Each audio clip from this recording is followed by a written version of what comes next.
मुंड उपरे निर्वाचन एथिपाई सबु दल आरंभ कले निज निजर समर सजा। एही परिप्रेक्षी में चौद्वार कटक निर्वाचन मंडली में बूथ स्तरीय कर्मी सम्मिलन करिछि बीजेपी। हरामणी मंडप ठारे आयोजित कर्मी सम्मिलन में कटक सांसदीय प्रार्थी भर्तृहरि महताब जोगदे एथर दल अबकी बार कटक पार करिबो बोली कहिसंती।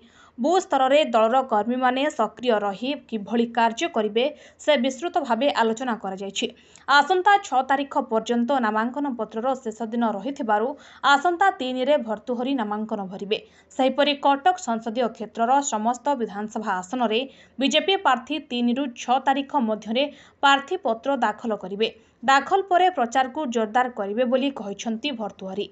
कटक चौद्वार बीजेपी विधायक प्रार्थी नयन किशोर महांती प्रधानमंत्री को विकास घरे घरे पहुंचाइबा को कर्मी माननकु अवगत कराइबा सह सांसद प्रार्थी भर्तृहरि को जिताइबा लागि समस्ते शपथ पाठ करथिले।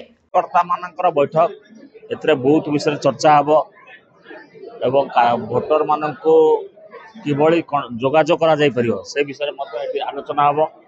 ता सहित बूथ विजय अभियान बूथ जीत चुनाव जीत ये जो केंद्र योजना से अनुपात बूथ विजय अभियान चलछि एवं चौद्वार कटक बीजेपी भल कर बूथ विजय अभियान होची वास्तव में कर्मकर्ता मानकर बैठक प्रत्येक बूथ स्तर रे किभली भाव रे हमर कार्यकर्ता माने कार्य करिवे से विषय रे आज पुंखानुपुंख भाव रे आलोचना हबो।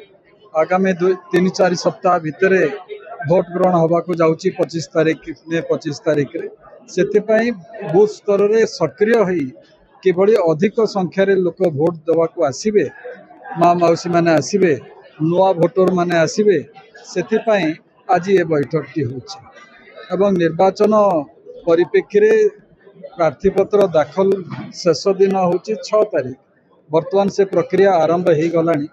मु आसंता 3 तारिख शुक्रवार दिन सकाळ 11टा बेले अति निराडंबर भाव में मोर प्रार्थीपत्र दाखल करी।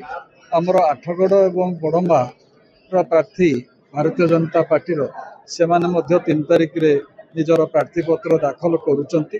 खंडपड़ार विधायक प्रार्थी विधान भारतीय जनता पार्टी से 2 तारिख रे प्रार्थीपत्र दाखल करुचंती।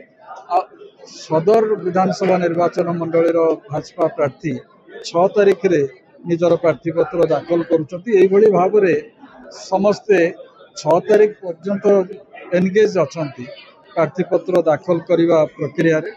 6 तारिख पर आउरी अधिक जोरदार भाव में भारतीय जनता पार्टी तार प्रचार कार्य आरंभ कर। कटक सत्यदीप करंक रिपोर्ट नीला दृश्य मीडिया लाइव।